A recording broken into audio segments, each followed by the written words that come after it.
নমস্কার। কেমন আছেন আপনারা সবাই? আশা করি ঈশ্বরের কৃপায় আপনারা সকলে খুব ভালো আছেন, সুস্থ আছেন। আমরাও ভালো আছি। আমার নতুন আরও একটি ব্লগে আপনাদের সকলকে স্বাগত জানাই। সকাল 6টা মতন বাজে।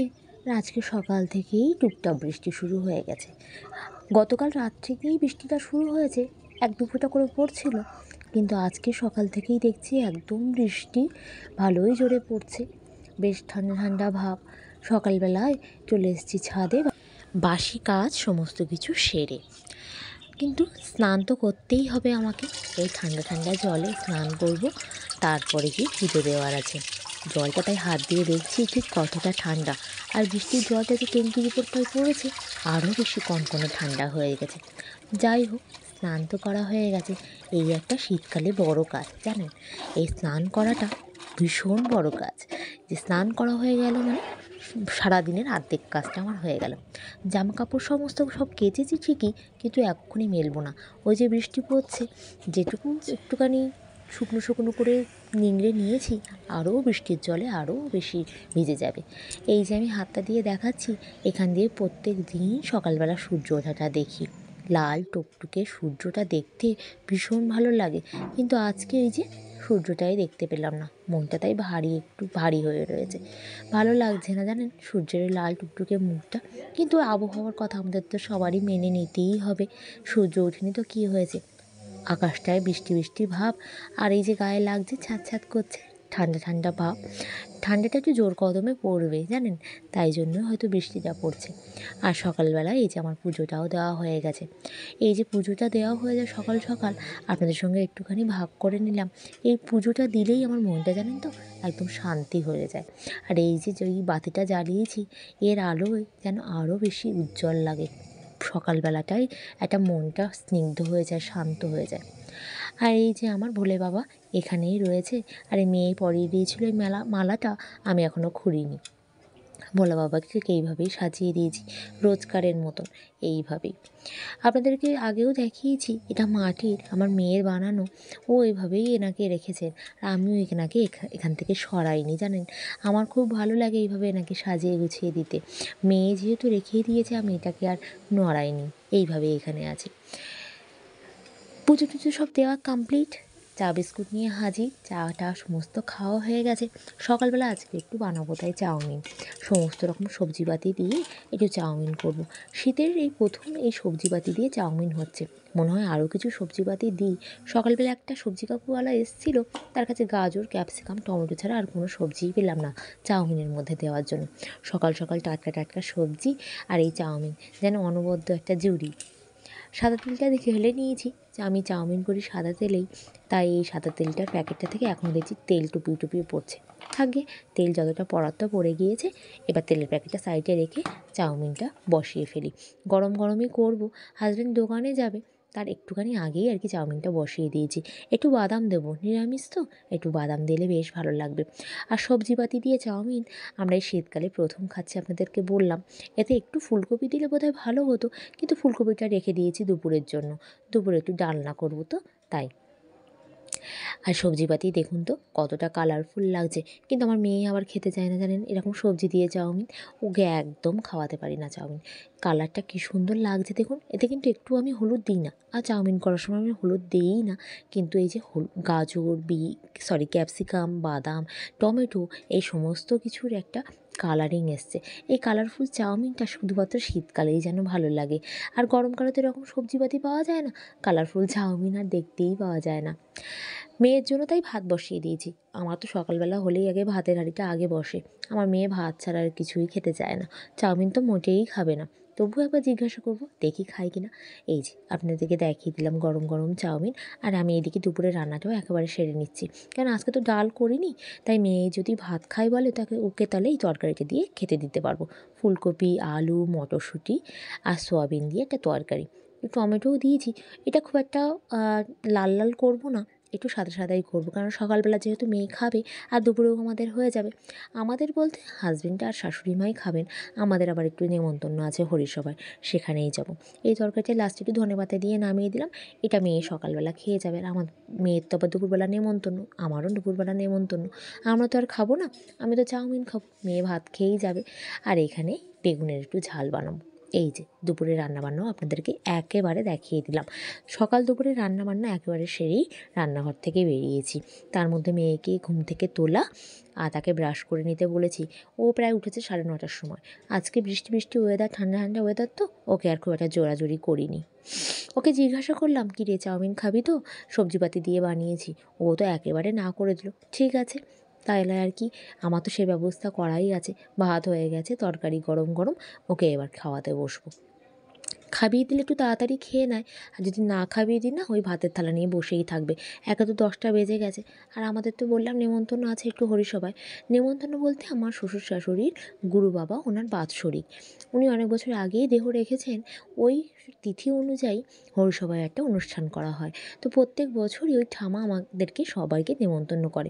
সবাই তো যেতে পারে না, তাই মেয়ে, আমি, আমার কাকির শাশুড়ি আর ওর ছেলে, আমরা এই 4জনই প্রত্যেক বছর ওখানে যাই। আর ঠামা খুব আনন্দও পায় জানেন। ওখানে গেলে দাদুর সাথে দাদুরকে নিয়ে অনেক কিছু কথা গল্প এ সমস্ত হয়। ঠামা প্রত্যেক বছর নেমন্তন্ন করে। প্রথম যেতে পারতাম না বা যেতাম না, কিন্তু তারপর থেকে ঠামা খুব দুঃখ করেন বলে ওনার ওখানে যাওয়া হয়। আর এটা আমরা ধরেও রেখেছি। এই নিয়ে বোধহয় 6-7 বছর যাচ্ছি এই বাৎসরিক অনুষ্ঠানে। খুব ভালো লাগে জানেন। আর মেয়েকে বলেছি আজকে এই বই খাতাপত্রগুলোকে একটুখানি গোছাতে, কেননা আগের ক্লাসের যে বই খাতা সমস্ত কিছু এলোমেলো হয়ে রয়েছে। বইয়ের থাকাটা অনেক দিন এরকমভাবে এলোমেলো হয়ে পড়ে রয়েছে, দেখতেও খুব একটা ভালো লাগছে না। আজকে বলেছি খেয়ে দিয়ে নিয়ে এই কাজটা কমপ্লিট করব। ওই জন্যই আর কি বলতে পারেন সকাল দুপুরের রান্না একেবারে সেরে নেওয়া। এই যে কত বই খাতা যে জমা হয়েছে, আর কিছু কিছু খাতায় পৃষ্ঠা আছে, তো সেগুলো বললাম একটু আলাদা কর। আর যে যে বইগুলো এর থেকে তোর লাগবে সেগুলো একটু আলাদা করে রাখ, যে এইগুলো তোর মানে পরের ক্লাসেও লাগতে পারে। তো সেই আর কি, সেই মতন কাজ দুজনে লেগে পড়েছি এই সমস্ত বই খাতা পত্র সমস্ত কিছু এক জায়গায় করার জন্য। কোনটা বাদের খাতায় যাবে, কোনটা থাকায় থাকবে, এই আর কি। সেটা মেয়ের না হলে তো হবে না, ওই বলতে পারবে যে ওর কোন বইগুলো লাগবে বা না লাগবে। সেই জন্যই আর কি দুজনে একসঙ্গে মিলে এইটা করছি। এটা একটা মস্ত বড় কাজ আজকে আমার হয়ে গেল বলতে পারেন। অনেক দিন ধরে ওকে বলছি, ওরে কর, ওরে কর, এটা ঠিক কর, ওটা ঠিক কর। আর এই যে বইয়ের ব্যাগটা, এটা আগের বছরের ব্যাগ, এর মধ্যে যে কত কিছু পড়ে রয়েছে দেখতেই পাচ্ছেন। ঢালার পরে যে কত কিছু সাজ সরঞ্জাম ওর বেরিয়েছে, তার ঠিক ঠিকানা নেই।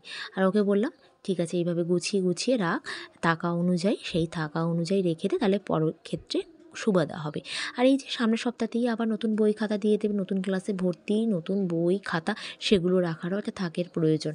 তাই আর কি ওকে বললাম সমস্ত কিছু গুছিয়ে সেটিং করে রাখ, যাতে সামনের বছরের বই খাতাগুলো আবার রাখতে পারিস। একটাই ঘর বুঝতেই পারছেন, তার মধ্যে সমস্ত কিছু রেখে দেওয়া, ওর বই খাতা, ওর আঁকার খাতা, সমস্ত কিছু। একটা ঘর হলে এটাই হয়ে যায় মুশকিল, যে কোথায় কোনটা রাখবো সেটাই আর পাত্তা পাওয়া যায় না। দেখি কি করা যায় না করা যায়। মনে হচ্ছে আরও একটা বইয়ের থাকা কিনতে হবে, বা আরও একটা ওর বই রাখার জায়গা করতে হবে। এই যে আমি একেবারে রেডি, ও সমস্ত কাজকর্ম সেরে রান্নাঘর গুছিয়ে সমস্ত কিছু নিয়ে আমি একেবারে রেডি। এই যে সোয়েটারটাও পরে নিয়েছি। অন্য সময় সকালবেলা সোয়েটারটা পরি না দোকানে যাওয়ার সময় বা কিছু করার সময়, কিন্তু আজকে পরতে হলো। বেশ ঠান্ডা ঠান্ডা ওয়েদার, আর বেশ বৃষ্টি পড়ছে বাইরে। বৃষ্টির ওই ছ্যাঁত ওই যে গায়ে লাগাটা না আর নিতে পারা যায় না ঠান্ডার সময় বা শীতকালে, ভীষণ অস্বস্তি করে। সোয়েটারটা পরে নিয়েছে, একটা চাদরও মনে হচ্ছে জড়াতে হবে। এখনও যেন বেশ ঠান্ডা ঠান্ডা ভাব লাগছে। এক্ষুনি কাজ বাজ সেরে আসলাম তো, এক্ষুনি অতটা ঠান্ডা লাগছে না, কিন্তু বাইরে বেরোলেই জানি বেশ ঠান্ডা লাগবে। এই যে একটা চাদর টাদর গায়ে টায়ে দিয়ে নিয়েছি, আর মেয়েকেও বলে এসেছি ওইদিকে স্নান করার জন্য। ওর জন্য গরম জল করে ওকে স্নান করিয়ে দিলাম, আর ওকেও একেবারে রেডি করিয়ে দিয়েছি। আর এই যে আমার মেয়ের নতুন একটা জিনিস, ও কান ফুটিয়েছে। ও অনেক দিনই দোকানে টোকানে যায় না আর কি, বাইরে বেরোয় না কান ফোটানোর পর থেকে। ঠান্ডা লেগে যায়, কেননা কানে তো কিছু এখন দিতে পারছে না, যে টুপি বা মাফলার কিছু, কান ব্যথা, তাই ওকে নিয়ে যাই না অনেক দিন পরেই ও আজকে বলতে পারেন বাইরে বেরোলো। আর আপনাদেরকে একটু দেখিয়ে দিলাম ওর কান ফোটানোটা। এই 3 দিন মতন হচ্ছে, বৃহস্পতিবার দিকে কানটা ফুটানো হয়েছে, আর একটু মানে ব্যথাটা কমেছে, তবুও একটু ব্যথা আছে। এই যে দেখতে পাচ্ছেন উঠোনটা কেমন ভিজে গিয়েছে বৃষ্টিতে, বেশ মাঝে মাঝে থেকে থেকে বৃষ্টি আসছে। আমরা যখন বেরিয়েছিলাম তখন বৃষ্টি পড়েনি, কিন্তু রাস্তাতে ভালোই বৃষ্টি হয়ে গেছে। এটা আবার সন্ধ্যাবেলাকার ভিডিও। ও একটু খেলতে বসেছে, একটু পড়ালাম আর কি, নামতার বই বা যেগুলো একটু সংস্কৃত বইটা, কারণ নতুন ক্লাসে সংস্কৃত আছে, ইতিহাস আছে, এইগুলো পড়িয়ে টড়িয়ে একটু খেলতে বসেছে। তো আমি বললাম যে ঠিক আছে, তোমার খেলনাগুলো একটু দেখাও। ও তো ভীষণ উৎসাহিত, সমস্ত খেলনাগুলো নিয়ে আমাকে দেখাতে বসেছে যে এই দেখো মা, এগুলো আমার খেলনা, এটা আমার একটা নোটবুক, আর এই একটা আমার হাতে খেলনা রয়েছে হলুদ কাগজে। এটা আবার কী খেলনা আমি ঠিক বলতে পারবো না, তবে এটা আমাকে দেখালো। ঠিক আছে, এটাও আমি ভিডিও করে রাখি, আপনাদের সঙ্গে শেয়ার করা যাবে। আর নোটবুকের মধ্যে জানি না ও কী রেখে রেখেছে, নাম টাম কী সব জানি না, ওর একটা নোটবুক করেছে আর এই একটা খেলনা, সেটাও আপনাদের সঙ্গে একটুখানি দেখাবে বললো। হ্যাঁ ঠিক আছে, দেখিয়ে দাও। তবে ঠান্ডা বেশ, কেন জানি না আমার মেয়ের আবার ঠান্ডাটা কম, ওর নাকি ঠান্ডাই লাগে না। আমি তো এইদিকে চাদর টাদর দিয়ে মুড়িসুড়ি হয়ে রয়েছি, ও বলে নাকি আমার ঠান্ডাই লাগে না। এই যে সোয়েটারটা পরে আছে, অনেক কষ্ট করেই গায়ে আরকে জড়াতে বললাম, ওরে জড়া, তাই গায়ে সোয়েটারটা নিয়ে রয়েছে। পায়ে কোনো মোজা নেই, ঠান্ডা মেঝের উপরেই বসে রয়েছে। অনেক দিন পর এরকম ক্যামেরার সামনে আপনাদের সঙ্গে হাজির হয়ে গিয়েছি, একটা কথা বলার জন্য, একটা আনন্দ ভাগ করে নেওয়ার জন্যই বলতে পারেন আপনাদের সামনে এসে হাজির হওয়া। সব কিছুই আপনাদের জন্যই, আপনাদের ভালোবাসার জেরেই। আপনাদের ভালোবাসা না পেলে হয়তো আমার এরকম ক্যামেরা অন করে আপনাদের সঙ্গে বা আপনাদের সামনাসামনি এসে কথা বলার কোনো প্রয়োজনই ছিল না। আমার মেয়ে নিচে খেলছে, একটা গুনগুন আওয়াজ হয়তো আপনারা এক্ষুনি পেলেন, সেজন্য ক্যামেরা একটু অফ করে ওকে বললাম গুনগুন আওয়াজটা করো না, যাতে আপনাদের অসুবিধা হয়।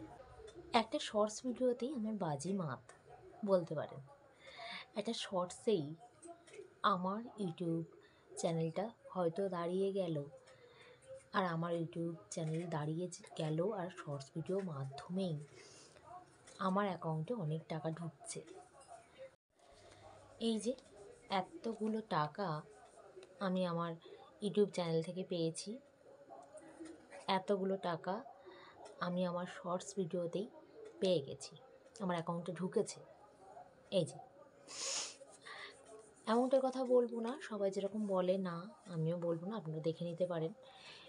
এতগুলো টাকা আমার ভিডিওর মাধ্যমেই ভিডিওটা দাঁড়িয়ে গেল বলেই আমার অ্যাকাউন্টে ঢুকলো। এমন অনেকেই বলছেন জানেন তো, আমার একটা শর্টস ভিডিও একটুখানি ভিউজ কামিয়েছে আর কি।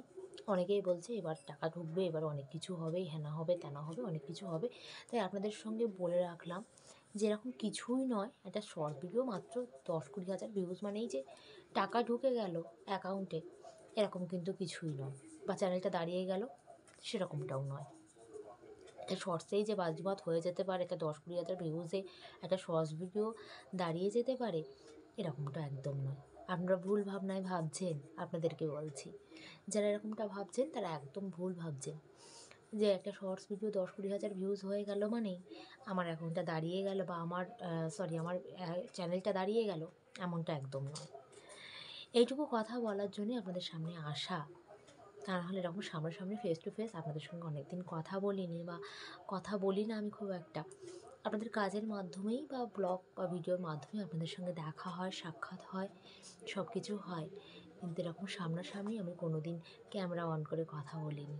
সুতরাং এই ভুল চিন্তাভাবনায় থাকবেন না যে আমার অ্যাকাউন্টে লক্ষ লক্ষ টাকা ঢুকছে।